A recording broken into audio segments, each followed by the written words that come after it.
निश्चितच अजितदादा एक महाराष्ट्राच्या राजकारणातील अनन्यसाधारण महत्त्व असलेले हे नेते होते. अत्यंत लोकप्रिय, शिस्तबद्ध आणि दिलेला शब्द पाळणारा नेता म्हणून महाराष्ट्राला त्यांची ओळख होती.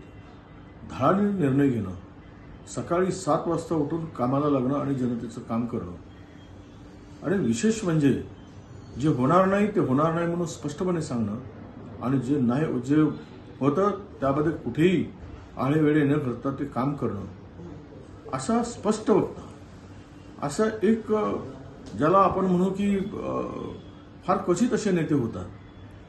आणि विशेष रूपाने सांगता येईल की मी ज्यावेळेस 2008 मध्ये राज्य मंत्रिमंडळामध्ये सहभागी झालो त्यावेळेस त्यांच्याकडे असलेल्या खात्याचा राज्यमंत्री मी होतो.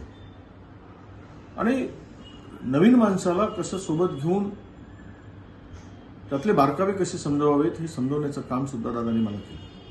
आणि राजकारणामध्ये आपण कसं वागलं पाहिजे याचे धडे सुद्धा त्यावेळेस त्यांनी माझ्याशी चर्चा करताना आणि गोष्टी मला त्यांच्याकडून शिकता आल्या. त्यांच्याबरोबर नंतरही मंत्रिमंडळामध्ये कॅबिनेट मंत्री म्हणून काम करण्याची संधी मिळाली. गेली 25 वर्ष सातत्यानं त्यांच्याबरोबर कधी सत्ताधारी बाकात तर कधी विरोधी बाकात बसून काम करण्याची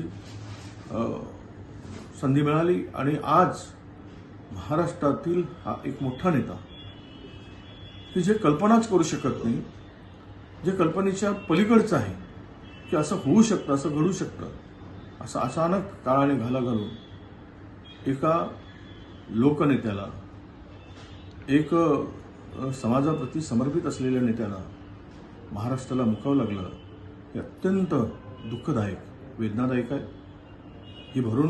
ही हानी भरून न निघणारीच आहे.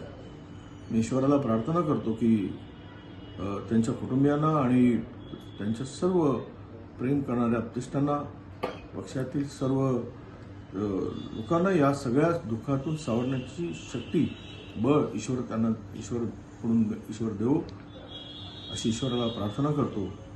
आणि न भरून निघणारी हानी झाली, महाराष्ट्राची प्रचंड ही हानी मला वाटतं की अजितदादाच्या निघून जाण्याने झाली आहे. ही पोकळी कधी भरून निघणार नाही असं मला वाटतं. आपल्या परिसरातील बातम्या आमच्यापर्यंत पोहोचवण्यासाठी स्क्रीनवर दिलेल्या क्रमांकावर संपर्क साधू शकता.